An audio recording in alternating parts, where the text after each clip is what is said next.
stop using Fiverr and Upwork for your freelancing journey. এছাড়াও আরো better way আছে যেটাতে তোমরা ক্লায়েন্ট পাইতে পারো। And currently Fiverr and Upwork এরকম একটা প্ল্যাটফর্ম হয়ে গেছে যেখানে অনেকটাই লাক বেসড হয়ে গেছে, কারণ এত বেশি competition. How can you land a good client without depending on the market place?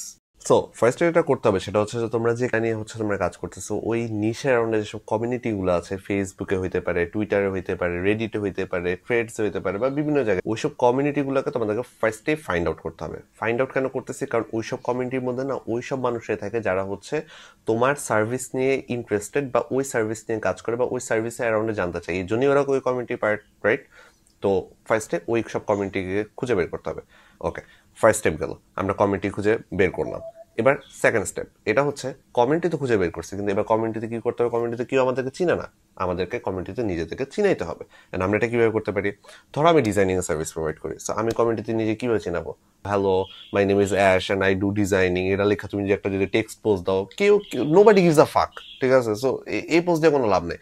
তোমাদেরকে যেটা করতে হবে সেটা হচ্ছে মেবি নিজের যে পাস্ট যে কাজ আছে ওই কাজগুলো শেয়ার করতে হবে। এখন ধরো আমার ক্লায়েন্টের কাজ আছে, আমি ক্লায়েন্টের কাজ শেয়ার করলাম। এখন ধরো তোমার ক্লায়েন্টের কাজ নাই, তো তুমি কি শেয়ার করবা?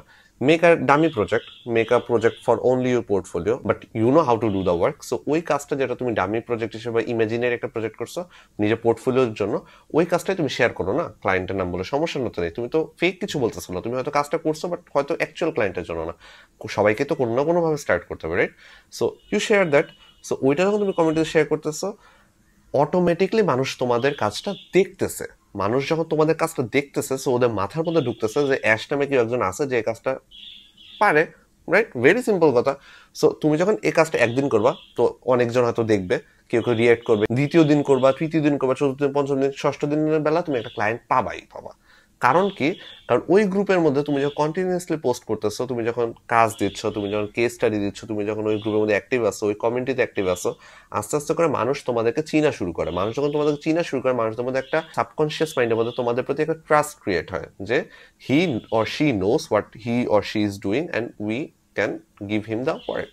অ্যান্ড আমার যেটা প্ল্যান আছে সেটা হচ্ছে যে ঠিক যে সেম যে আমি হচ্ছে তোমাদেরকে যে লাইক ফুল প্রসেসটা বললাম, এই ফুল প্রসেসটাকে আমি আরো ইন ডিটেইলে লাইভ আমি হচ্ছে ডেমনস্ট্রেট করে দেখাবো আমার একটা ভিডিওর মধ্যে, যেখানে আমি নিজে আমি নতুন একটা অ্যাকাউন্ট ক্রিয়েট করবো, যেখানে হচ্ছে আমি নিজে কোনো পার্সোনাল ব্র্যান্ডের কোনো হেল্প নেবো না। অ্যান্ড আমি ইভেন্চুয়ালি দেখাবো আমি কিভাবে একটা কমিউনিটিতে জয়েন করতেছি, যে কমিউনিটিতে কেউ আমাকে চেনে না, ওই নামে কোনো মানুষও থাকবে না, যেটা আমার ফেক একটা অ্যাকাউন্ট থাকবে। ওখান থেকে আমি জাস্ট আমার কাজের মাধ্যমে আমি কাজ শোকেস করে কিভাবে হচ্ছে আমি আমার ফার্স্ট ক্লায়েন্ট ল্যান্ড করতে পারি, আর তোমাদেরকে দেখাবো তোমরা কিভাবে জিনিসটা করতে পারো। So make sure to follow me, না হলে আমি হারাই গেলে তো এই ভিডিও আর আসবে না। Okay, so that's it for today. It's me, Ash, and see you guys on the next video. Till then, ta-da!